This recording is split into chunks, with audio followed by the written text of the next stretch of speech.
भगवान विष्णु जो इस सृष्टि के पालनहार माने जाते हैं, समय समय पर अवतार लेकर संसार का कल्याण और उनकी रक्षा करते हैं। उनके कई अवतार हुए, जिनमें से आज हम भगवान विष्णु के 8वें अवतार श्री कृष्ण के बारे में बात करने जा रहे हैं। द्वापर युग में भगवान विष्णु ने श्री कृष्ण अवतार लेकर अधर्मियों का नाश किया। मान्यता है कि भाद्रपद मास के कृष्ण पक्ष में अष्टमी तिथि को रोहिणी नक्षत्र में आधी रात के समय भगवान श्री कृष्ण का जन्म हुआ था, इसलिए इसे श्री कृष्ण जन्माष्टमी भी कहा जाता है। भगवान श्री कृष्ण का जन्म कारागार में हुआ था। उनके पिता का नाम वासुदेव और माता का नाम देवकी था। वासुदेव ने श्री कृष्ण को गोकुल में यशोदा के यहाँ दे दिया था, जहाँ यशोदा ने अपने लल्ला कान्हा को बड़े ही लाड प्यार से पाला। भगवान श्री कृष्ण बचपन से ही नटखट थे। जितना यशोदा मैया और नंद लाला उनके नटखट अंदाज से परेशान थे, उतना ही वहाँ के गांव वाले भी। लेकिन भगवान श्री कृष्ण का यही नटखट अंदाज लोगों के दिलों में घर कर गया। भगवान श्री कृष्ण को अनेकों नाम से जाना जाता है। श्री कृष्ण जी बचपन में अपने मित्रों के साथ मिलकर गांव वालों का माखन चुराकर खा जाते थे, इसीलिए भगवान को माखन चोर भी कहा जाता है और माखन मिश्री का भोग भी लगाया जाता है। भगवान श्री कृष्ण की प्रेयसी राधा के बिना श्री कृष्ण अधूरे माने जाते हैं। भगवान श्री कृष्ण ने इस अवतार में अनेक चमत्कार किए और दुष्टों का सर्वनाश किया। अत्याचारी कंस का वध भी भगवान श्री कृष्ण ने इसी अवतार में किया। महाभारत के युद्ध में अर्जुन के सारथी बनकर उन्होंने दुनिया को गीता का ज्ञान दिया और इसके बाद धर्मराज युधिष्ठिर को राजा बनाकर धर्म की स्थापना की। भगवान विष्णु का यह अवतार सभी अवतारों में सर्वश्रेष्ठ माना जाता है और इसीलिए भगवान श्री कृष्ण के जन्मोत्सव को देश भर में बड़ी धूमधाम से मनाया जाता है। जगह जगह श्री कृष्ण जन्माष्टमी पर लोग दही हांडी फोड़ने का भी उत्सव मनाते हैं। इस दिन बाल गोपाल को सजाने से लेकर उनके पालना सजाने तक की तैयारियां करते हैं। इस दिन मंदिरों में भी झांकियां सजाई जाती हैं।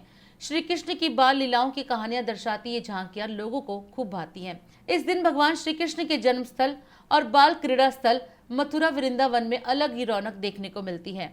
राष्ट्र प्रथम की टीम ने दिल्ली के रमेश नगर में स्थित प्राचीन सूर्य मंदिर, रमेश नगर के सनातन धर्म मंदिर, माधीपुर के विष्णु मंदिर और दिल्ली की सबसे बड़ी श्री कृष्ण जन्माष्टमी जो पंजाबी बाग में मनाई जाती है, इन सभी स्थानों का जायजा लिया और वहां पंडित और अन्य लोगों से श्री कृष्ण जन्माष्टमी के महत्व के बारे में बात की। आइए देखते हैं। विशेषता भगवान श्री कृष्ण जी की ये है कि ये हमारे हिंदू सनातन धर्म में भगवान श्री कृष्ण जी ने कुछ ऐसे लीलाएं किए हैं जो हमारे इस धर्म में विशेष इनका महत्व है।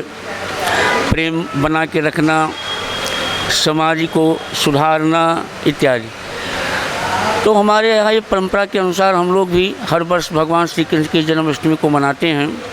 यहाँ बहुत भीड़ लगती है, काफ़ी लोग आते हैं और उसी के अनुसार यहाँ पर प्रसाद वितरण किया जाता है और इसकी देख रेख सुरक्षाएँ के जो जितने प्रधान हैं, मंत्री हैं, सब लोग आते हैं, यहाँ रहते हैं।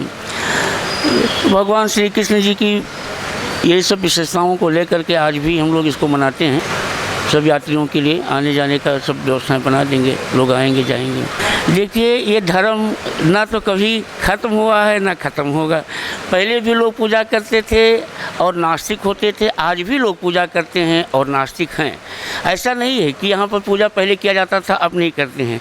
हम तो ये देखे हैं कि आधुनिकता के अनुसार आज तो विशेष रूप से लोग पूजा करते हैं। लोग कहते हैं पहले लोग ज़्यादा पूजा करते थे, पहले से ज़्यादा तो अब पूजा करते हैं।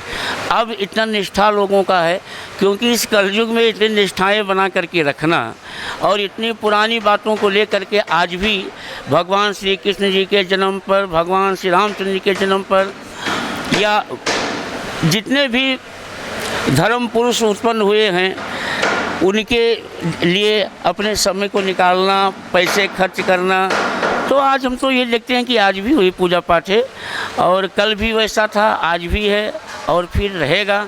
ऐसा नहीं है कि ये धर्म कहीं लुप्त हो जाएगा। हम तो यही देखते हैं कि पहले भी था, आज भी पूजा पाठ होता है। ऐसा नहीं कि पहले होता था अब नहीं होता है। देखिए, जब कोविड था उस समय तो बड़ी महामारी फैली हुई थी, उसी को देख करके सब लोग डरे हुए थे।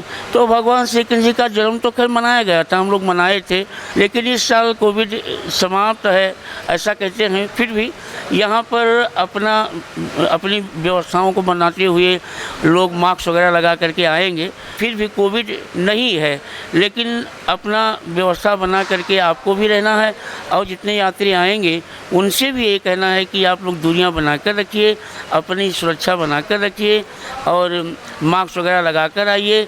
ऐसा नहीं कि इस साल अगर सरकार ने मना नहीं किया है तो इतनी भीड़ पैदा कर दो कि छुआछूत हो जाए या किसी को और कोई बीमारी हो तो आपको लग जाए। देखिए, जन्माष्टमी आज भी लोग मना रहे हैं। क्यों ऐसा होता है? क्योंकि जब भगवान श्री कृष्ण जी का जन्म नहीं हुआ था तब तो जितने महापुरुष लोग थे, जैसे संत महात्मा लोग हैं, उन लोगों ने भगवान के आने के लिए उपासना किया था और जब उनका जन्म हो गया तब हमारे ऐसे जो मनुष्य लोग प्राणी हैं जो इतना नहीं जानते हैं, उन लोगों ने भगवान के जन्म पर उत्सव मनाया।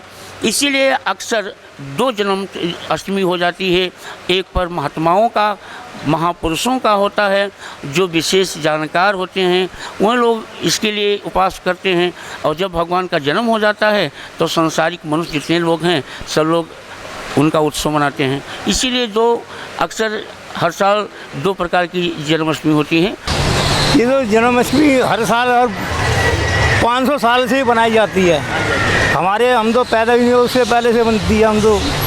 ये तो हर साल बनती है। 3 साल बाद आज बनी है तो इसलिए बच्चों को लेके आए यहाँ पे घुमाने, तो सब दिखाने के लिए, बच्चों को घुमाने के लिए। हमें बहुत अच्छा लग रहा है देख के, हमें बड़ी खुशी हो रही है। 3 साल बाद आज हमें बना, हम यहीं रहते हैं क्लब रोड पे ही, लेकिन 3 साल से यहाँ बिल्कुल ही अच्छा नहीं लगा हमें, लेकिन यहाँ बहुत अच्छा लग रहा है देख के। जो बहुत दूर दूर के यहाँ आदमी आते हैं, बंदे बड़े प्रेमी आते हैं, प्रेम से बनाई जाती है, सब भाईचारा से रहते हैं सब यहाँ। यहाँ पर हम हर साल आते हैं और हमें बहुत अच्छा लगता है। यहाँ की जो डेकोरेशन है जन्माष्टमी की, वो यहाँ पर सबसे ही बेस्ट होती है और यहाँ पर आके अट्रैक्टिव लगता है। बच्चों को भी बहुत अच्छा लगता है, जैसे पूतना वध है और भी कृष्ण झूला है, वो सब बहुत अच्छा लगता है। और साथ में जो ये मेले का अरेंजमेंट करते हैं उससे बच्चे बहुत ज़्यादा अट्रैक्टिव होते हैं और ज़्यादा आते हैं यहाँ पे। बहुत अच्छा महसूस कर रहा है, एक खुले पंछी की तरह फील हो रहा है, क्योंकि 2 साल से एकदम बच्चे भी बंद थे, बड़े भी बंद थे, इंजॉयमेंट नहीं हो पा रहा था। अब 2 साल से ओपन हुआ है तो बहुत ही अच्छा लग रहा है। जन्माष्टमी के आने का उद्देश्य यही है कि यहाँ पे आए, इंजॉय करें और जो हमारे कृष्ण भगवान है जो इस दिन पैदा हुए थे उसके बारे में बच्चों को भी बताएं। और यहाँ पे आने से बच्चों को एक नॉलेज भी मिलती है कि हाँ, जन्माष्टमी क्या है, एक उत्सव है जिसको हम, एक त्योहार है जिसको हम मनाया जाता है। तो यहाँ पे आने से बच्चों को थोड़ी नॉलेज भी मिलती है और इंजॉयमेंट भी होता है। समस्त राष्ट्रवासियों को श्री कृष्ण जन्माष्टमी की हार्दिक शुभकामनाएं।